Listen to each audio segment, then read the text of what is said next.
We touched upon it a little bit earlier, and if we're going to be spending Loveland citizens' tax dollars, my interest would be in making sure that we're housing Loveland citizens. How do you propose putting in some kind of a preferential treatment system so that Loveland residents end up moving into your new place and not importing people from outside? Yeah. It does get a little difficult, as you probably remember from the PEDCOR presentation. Fair housing doesn't allow us to provide preferential treatment.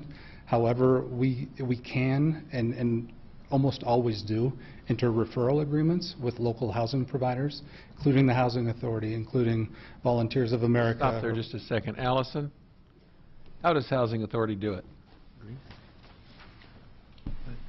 Housing Authority has a different exemption in the fair housing laws than a for-profit developer would. Under the same laws? Correct, and then they have a different, there are different rules that apply to a housing authority. So we asked this question of HUD's fair housing rep over several weeks.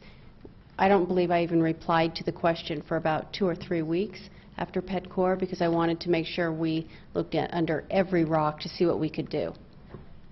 Okay, so there's no way to do it.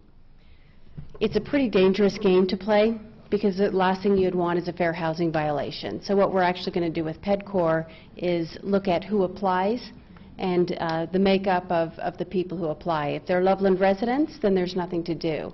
If they are people from another area and they have some sort of a disability status or are part of one of the 7 protected classes, then there's nothing to do. If in fact they resemble the Loveland population and they're from a different area, however, we're going to open up the discussion to figure out how we can manage it. But the reason I bring this up, and I don't know how many of you have checked your emails since you've been sitting here, but we got an email from one of the Fort Collins city councilors supporting this project, which I thought was a little different. If Fort Collins has a problem, they need to take care of it up there, not ship it down here. So, I mean, I don't know what the reason being for a Fort Collins councilor encouraging us to build affordable housing in North Loveland would be, but I can summarize and imagine it. If it's who I think it's from, Lisa. Lisa Papa. She works for the Council on Aging. She's an executive director for the region. So her concern is a regional concern.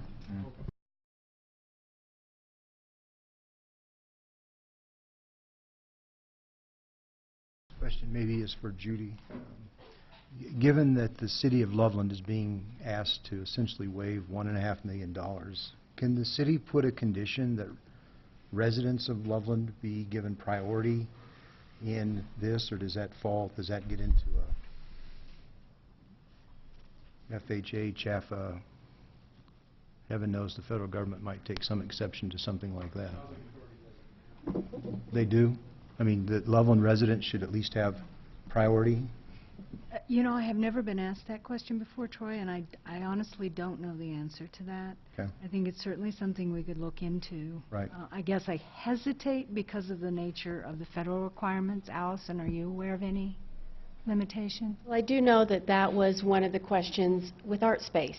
Yes. Mm-hmm. Whether or not Loveland residents, if the city of Loveland was going to put funding into ArtSpace, could residents of Loveland that need low-income housing be the first served? Right. And I believe that was put as a condition. And I'm not trying to add conditions, but it just seems like if we're when I heard you comment that this will draw from other places, it's like, well, Do we want to do? is that what the city of Loveland should be doing, is building houses so we can draw from other places? If we have a need for our current, and I don't, low income is a term that really doesn't apply. It's for those that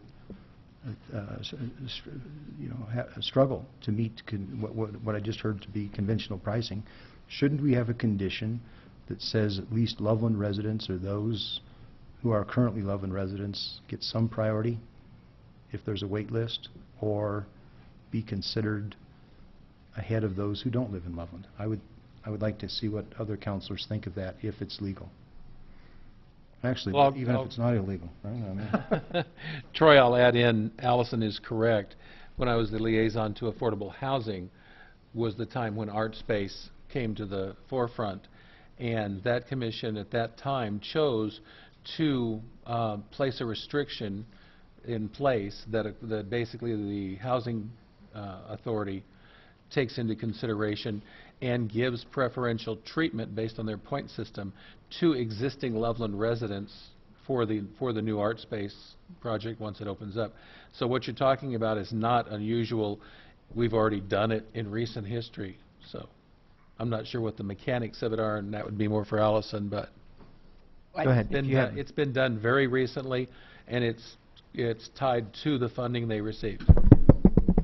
I think we might have one, I don't know for certain, but I think there was one significant difference there. I don't think that they, since they were a 9% deal, they probably were not HUD financed.